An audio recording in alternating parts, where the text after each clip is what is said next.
m'appelle donc Gabriel Willem et nous sommes ici au Jardin Enchantant à Herlisheim près Colmar. Les Jardins Enchantants, en fait, c'est une ferme où on fait du maraîchage, on fait pousser des légumes, mais on fait aussi pousser des idées, on réfléchit et on met des spectacles vivants aussi à l'intérieur des jardins. Donc c'est une ferme polyculturelle dans le sens où elle allie la culture et l'agriculture.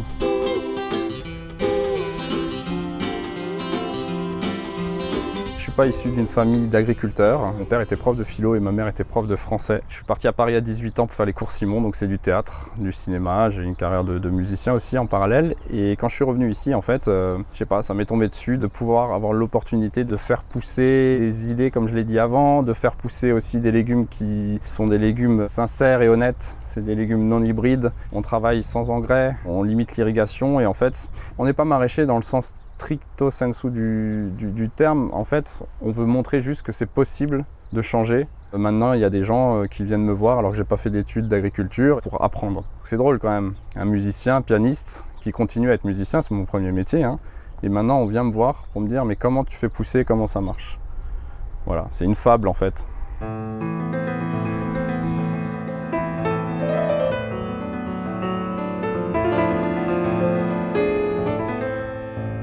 Cet endroit, il existe maintenant depuis 5 ans. C'est la 4e saison de maraîchage. On cultive plus de 220 variétés de légumes et de fruits. Donc pommes, pêches, poires, framboises, fraises. Et après, c'est des variétés de légumes, donc 14 variétés de tomates anciennes, des concombres, etc., etc. Tout ce qui peut pousser par chez nous, en fait. Et le but, c'est pas de faire, par exemple, une variété de tomates qui soit ronde, rouge, brillante. Aujourd'hui, même en maraîchage biologique, la plupart des graines, ce sont des graines hybrides qui ont été un peu trafiquées en laboratoire pour qu'elles soient du même calibre, qu'elles aient un grand rendement.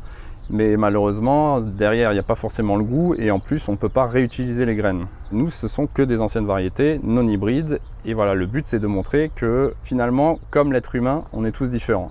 Alors pourquoi il faudrait qu'il y ait une tomate forcément rouge et ronde, alors qu'on peut en avoir une verte, striée, une violette, une un peu plus bosselée, etc. Les légumes anciens ont de ça d'intéressant pour moi, qui sont gorgés de goût et qu'on va travailler sur une notion de terroir. Ce qu'on fait ici, c'est exactement comme les vignerons qui travaillent sur des grands crus. Ils vont travailler avec moins de rendement, ils vont travailler avec un raisin qui va vraiment exprimer le sol sur lequel ils poussent. Nous, c'est ce qu'on fait ici. Et effectivement, en plus, on revendique l'appellation grand cru pour nos légumes.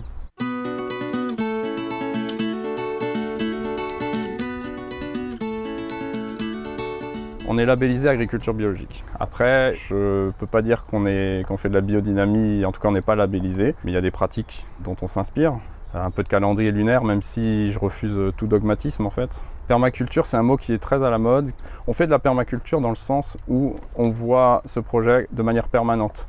C'est pas que faire pousser des légumes, c'est du social, c'est de l'humain, c'est de l'économique. Pour moi, c'est ça la permaculture. C'est ça être un paysan, être une paysanne, c'est être dans son endroit et œuvrer pour le pays dans lequel on est. Voilà, après on fait tout à la main, on a un petit motoculteur pour quelques travaux qui sont trop difficiles, mais on fait du jardinage. C'est un grand jardin, un très grand jardin. Quand vous faites 120 mètres de long en aller-retour toute la journée, c'est long et grand. C'est pas un champ de maraîchage à perte de vue avec un tracteur, c'est entre les deux. C'est un équilibre, c'est humilité et ambition, c'est les mots que je dis tout le temps, entre ciel et terre.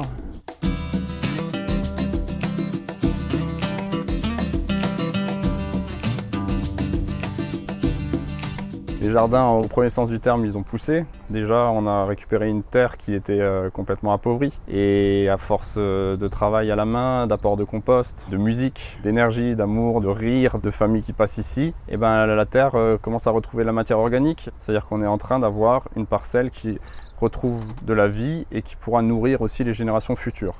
Et les jardins enchantants en tant qu'entité ont poussé aussi, puisque effectivement, moi j'ai commencé seul et aujourd'hui je suis avec ma compagne qui s'appelle Léa Palagès, qui elle est costumière de spectacle et maraîchère. Il y a mon papa qui est énormément présent et puis on a toute une famille autour de personnes qui viennent aider. On a aussi des stagiaires professionnels qui font des études agricoles, on a des woofers, donc souvent c'est des personnes qui cherchent un sens à leur vie et qui vont travailler dans des fermes en échange d'être logés, nourris. Ça brasse énormément de monde, on est un peu comme une ruche en ébullition.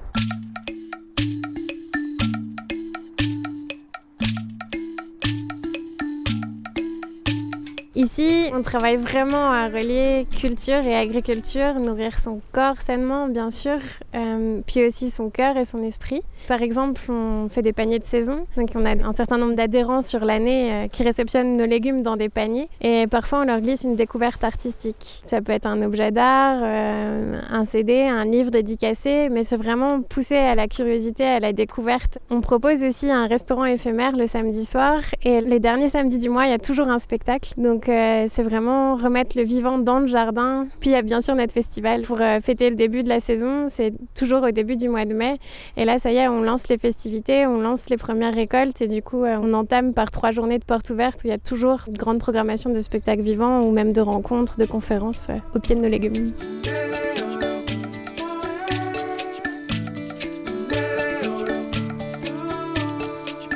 On vend nos légumes ici au jardin le lundi soir. Il y a aussi les personnes des paniers qui viennent, mais aussi on se déplace et on fait des marchés à l'extérieur. Cette année, on fait surtout celui de Colmar le samedi matin.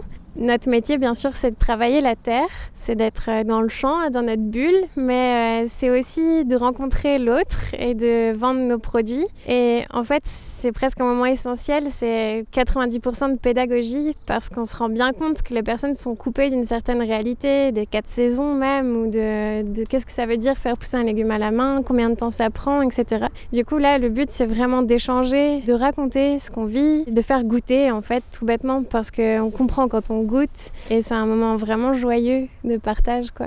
Ça nous prend beaucoup d'énergie, mais c'est cool.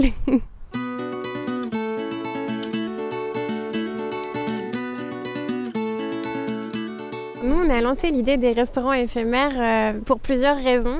En fait, au marché, je chatouille un peu les gens en leur disant « Quoi, mais vous prenez pas les fans des carottes, mais vous les mangez pas, comment ça ? Non, mais attendez, moi je vais vous raconter, en fait, vous pouvez faire du pesto, de la soupe et ceci et cela. » Ils écoutent, mais c'est pas encore le moment où ils franchissent le pas de se dire « Allez, je vais cuisiner des fans de légumes. » Alors du coup, nous, au restaurant, on fait exactement ce qu'on dit en fait. Juste pour prouver qu'on ne parle pas, c'est pas des mots en l'air, c'est vrai. On cuisine nous-mêmes nos légumes, comme pour nous, dans des assiettes qu'on compose avec du cru, du cuit, des choses préparées, des conserves, pour faire goûter et faire sentir le goût de ce qu'on peut faire avec autant de légumes, et qu'on peut se nourrir avec une assiette entière de légumes en fait, et que ça peut être consistant. On entame la soirée toujours par une visite du jardin qui est commentée, qui est guidée.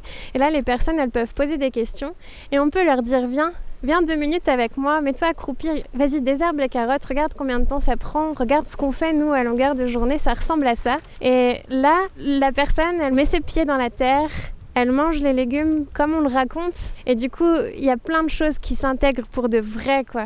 Et ça, c'est vraiment un moment qui est magique, parce que c'est là nos meilleures, nos victoires, en fait, c'est quand on voit dans les yeux des personnes que ce qu'on leur propose, ça y est, elles ont senti, quoi, ce qu'on voulait leur dire.